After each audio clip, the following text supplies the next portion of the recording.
कुछ मेरे लिए, कुछ तेरे लिए, कुछ मेरे लिए।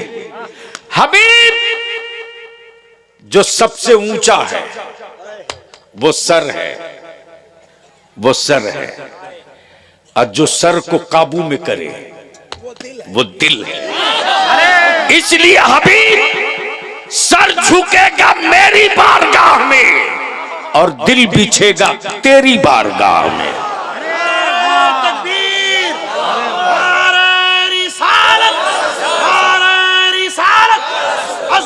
मुस्तफा, शाने मुस्तफा, मकामे मुस्तफा, नारे तकबीर, नारे रिसालत, जिंदाबाद। बस बलियाबी की गुफ्तगू का ये आखिरी हिस्सा सुन लो। मूड है सुनने का? अरे बोलो ना। मैं जानता हूं ठंड की वजह से लोगों को बैठने में दिक्कत है, लेकिन ये परेशानी तो पश्चिमी यूपी वालों को होती है, इसलिए कोई बेचारे लुंगी नहीं पहनते हैं।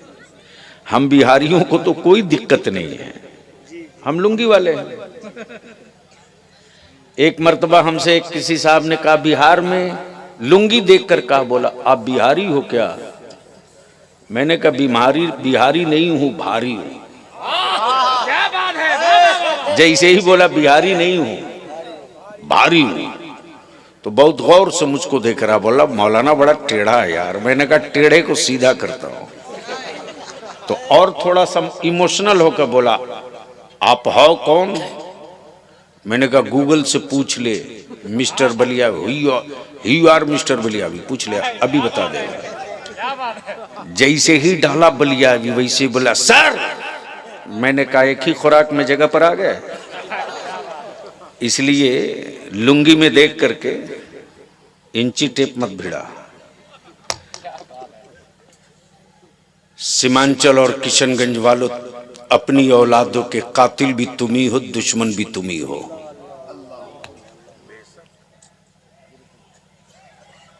आखिरी बात अर्ज कर रहा हूं, आखिरी बात अर्ज कर रहा हूं। आज कुफ्र को तेरी औलादों से डर नहीं है रे, न तुझसे। उसको मालूम है कि सूद पर बिरयानी खाने वाली कौम। अच्छा एक बात पूछूं, पूछ लूं? इजाजत है? आप लोग नाराज तो नहीं होंगे? अरे जोर से बोलिए ना।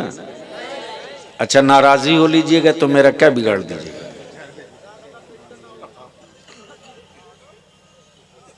कोई डॉक्टर किसी मरीज का दुश्मन नहीं होता, जो नश्तर लगाता है वो दुश्मन नहीं होता।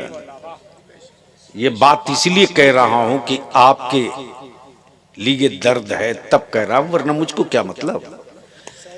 ढेर लोग जन्नत बेच करके माल कमा के चल देते, हम भी नजराना तय करके तकरीर करते चल देते, क्या मतलब है? सुनिए गौर से, बहुत गौर से सुनिए। अगर दिल में जगह हो ना तो अब तकरीर मत कराइए। 5 गाछी में कितना टोला है?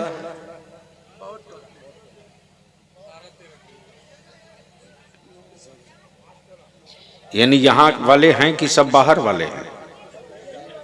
5 गच्छे वाले हैं? हम वार्ड नहीं पूछ रहे भैया, टोला। 4 टोला। आपकी बात में मान लूंगा, इसलिए कि मैं आज से इस इलाके से थोड़ी गुजर रहा हूं। वार्ड 9 हो सकता है, लेकिन टोला 4 है। मस्जिदें कितनी है ये भी गांव वालों को पता नहीं। अरे हजरत उतना कहां दूर जा रहे हैं? मातम कीजिए कि जिस गांव के लोगों को अपने गांव की मस्जिद की संख्या और तादाद नहीं मालूम है। इससे ज्यादा शर्म की बात और क्या होगी साहब? इससे ज्यादा शर्म की कोई बात होगी? जहां इस सोच के लोग हों कि उनके गांव की मस्जिद की तादाद नहीं मालूम, उससे कागज नहीं मांगा जाएगा। हिंदुस्तानी होने का तो किससे मांगा जाएगा? एक काम पचगच्छी वालों कर सकते हो, सिर्फ एक काम कर दो अपनी औलादों के लिए, अपने बेटों के मुस्तकबिल के लिए। हर मस्जिद का इमाम, हर मस्जिद का सदर सेक्रेटरी, हर वार्ड का सदस्य, जीता हुआ भी हारा हुआ भी और मुस्तकबिल में लड़ने वाला भी, और पंचायत का मुखिया जीता हुआ भी, पूर्व भी और हारा हुआ भी, एक मीटिंग कर दो, एक मीटिंग, और 5 गच्छी का एक कैलेंडर बना दो, एक नक्शा। तेरा बलियावी खून का आंसू रोता है रे। राजस्थान का एक गांव देखने में गया था, 22,000 रुपया खर्च करके एक गांव देखने गया था। दिलबर बाबू, वो गांव मीना बिरादरी का गांव है। दलित भाइयों में एक बिरादरी मीना की है, और पूरे हिंदुस्तान में उस गांव में 60% IAS और IPS हैं। जो मैं कह रहा हूं ये सुनो, कॉलेज और स्कूल वालों सुनो, कहां खड़े हो, क्या ख्वाब देख रहे हो? मौलाना मुनाजिर साहब, जब मैं गांव में गया हूं,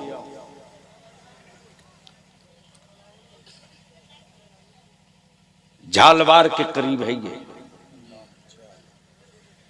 तो मुझको लगा कि मैं जरा उस गांव को देखूं जहां 60% IAS और IPS पैदा होते हैं। जब मैं मार्केट में दाखिल हुआ तो पहले ही मैंने स्कॉट वाले को कह दिया था, सायरन मत बजाना। उस वक्त मैं MP था। खामोशी से मुझको इस गांव को समझने दो। आज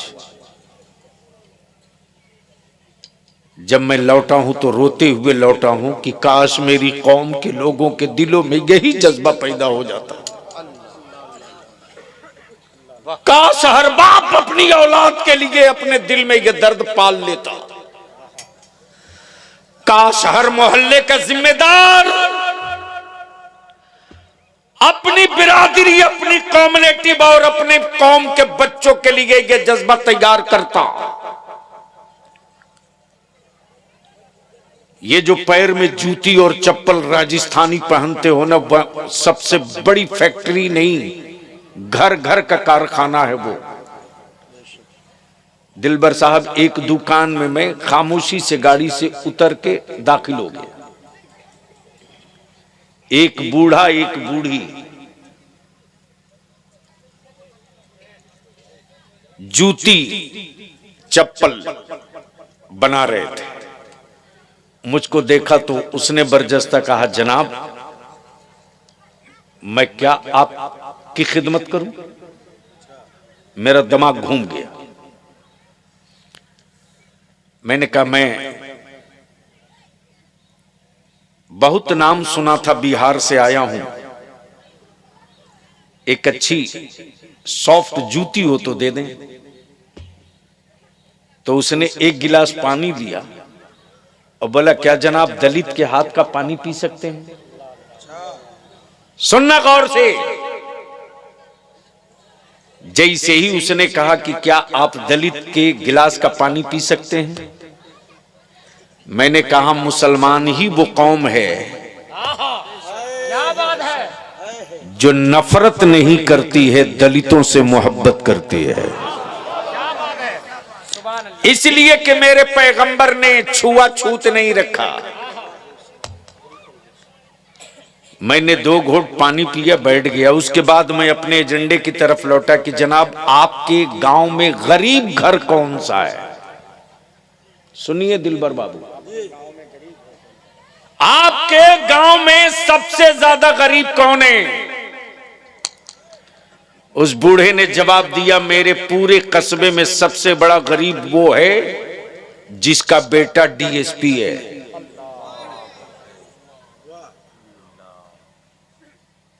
जिसका बेटा, वो सबसे बड़ा गरीब है। मैंने कहा बकीये? उसने जवाब दिया कि मेरे गांव में, मेरे कस्बे में 60% आईएएस और आईपीएस, 75% एडिशनल कलेक्टर, 32% जजेस मिलेंगे। मैंने कहा आपके गांव, आपके मार्केट में बच्चियां नहीं दिख रही हैं? उसने जवाब दिया, मेरे कस्बे की छोरी पढ़ती है, हम रिटायर्ड हैं, हम रिटायर्ड हैं, हम अपने बाप दादा के पेशा को जिंदा रखें। बलिया भी तुझसे आखिरी बात कहता है, वो तुझे याद नहीं रे,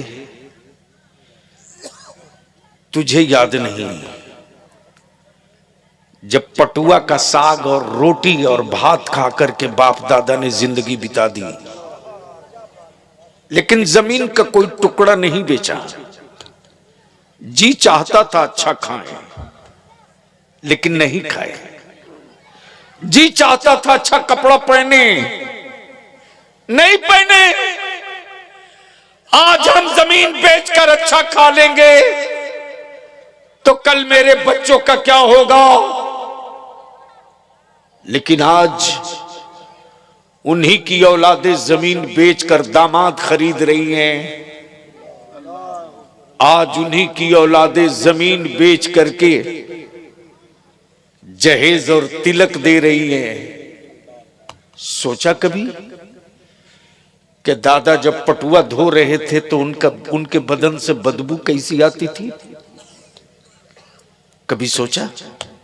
नहीं सोचा।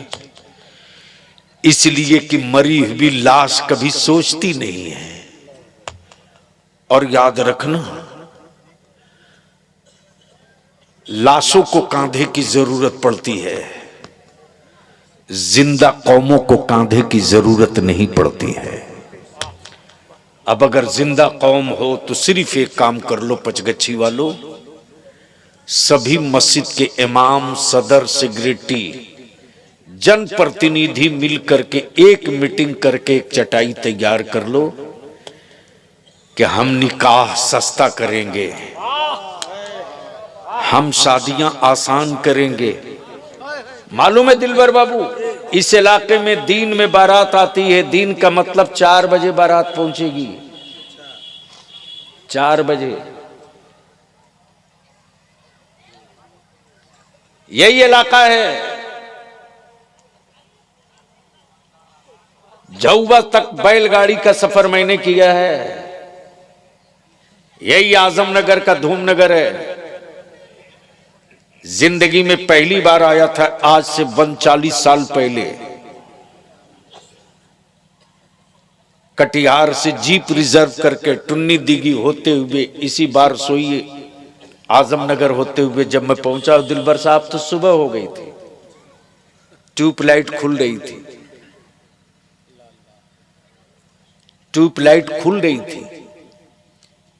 जब धूमनगर के जवानों ने, बुजुर्गों ने देखा तो बोले जीप आई है, लगता मौलाना आया है। जब मैं पहुंचा तो लोगों ने कहा हजरत जलसा खत्म हो गया। मैंने कहा उसके लिए वो कोई मैटर नहीं है, जलसा खत्म हो गया। आपका दिल न टूटे, चूंकि मोबाइल था नहीं, सिर्फ इसलिए कि आप ये न कह सके कि मौलाना ने वादा खिलाफी किया है। मैं आ गया, सवारी नहीं मिली, नदी पार होना था, नाव कश्ती बंद हो चुकी थी। मैं आ गया, आप इजाजत दे मैं चलूंगा। लोगों ने कहा नहीं, 3 घंटे का मौका दीजिए। फिर लड़के सब साइकिल में, पीछे बैटरी और मशीन और आगे चोंगा बांधे माइक का, और अनाउंस किए मौलाना बलियावी आ गए हैं, जलसा होगा दीन में। वो दौर भी मैंने देखा है। और अब तो चौकी में समधियाना है मेरा, तो और भी करीब से देखने को मिला है। हम आपसे विनती करके हाथ जोड़ के तेरे पैर पड़ते हैं रे, मैं तेरी औलादों के लिए तुझसे भीख मांग रहा हूं, मैं तेरी औलादों के मुस्तकबिल के लिए तुझी से खैरात मांग रहा हूं। निकाह सस्ता कर दो, जमीन बेचकर दावत खाना बंद करो, मत गरीबों की बेटियों को बोझ बनाओ। याद रख, आज गरीब की बेटी बोझ बनेगी तो कल तू भी बेटी का बाप बनेगा। और ये दौलत जो है ना, एक चैनल है, एक चैन है। आज मेरे घर है, कल तेरे घर होगी। जो आज इसके घर है, कल उसके घर होगी। इसलिए पचगच्छी के लोगों, मदरसे को मजबूत करो, स्कूल कॉलेज बच्चों को जरूर भेजो, लेकिन दीन की तालीम के लिए मदरसे में हर हाल में भेजिए, ताकि बच्चे कुरान जान लें, तौहीद जान लें, पाकी जान लें। और एक मीटिंग करके अपने गांव में ऐलान कर दीजिए, और हर मस्जिद से ऐलान हो जाए, चूंकि ईद बाद शादियों का तूफान चलेगा और आप चाहो तो इस खर्च को कंट्रोल कर सकते हो। ऐलान कर दीजिए कि पचगच्छी में जिस बेटी के बाप ने रिश्ता तय कर लिया है, वो अपने समधी को कह दे कि बारात लेकर आना तो डीजे बाजा आर्केस्ट्रा पटाखा लेकर मत आना, वरना मेरे गांव में कोई कुत्ता भी इस्तकबाल के लिए नहीं मिलेगा। मेरे मुस्तफा की नात पढ़ते हुए आओगे तो मेरे गांव का एक एक बच्चा तेरे इस्तकबाल में खड़ा मिलेगा।